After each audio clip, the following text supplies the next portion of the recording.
So your question is, what is trending in residential stormwater in the year 2023? It's a great question. Number 5, and the last one, lots of thin wall pipe being used. So the last thing I want to talk about, and all you guys out there know who you are, thin wall pipe. Thin wall pipe is our nemesis.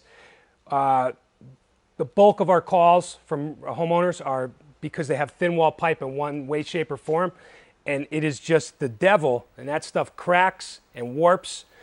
Some of it goes oblong or flat, and some of it just shatters and cracks. But it's easily pierced by roots. It's easily pierced by a false blow from a masonry job or a pick or something, or any kind of damage to the lawn. The pipe is very susceptible. It's total junk. It has no business being underground.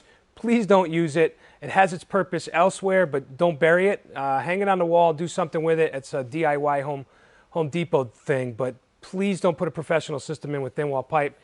80% of the work we do residentially is because there was thin wall pipe used at some point in the project. This is Frank Heneghan with Connecticut Stormwater Authority, and thank you. Ask for Frank at Connecticut Stormwater Authority.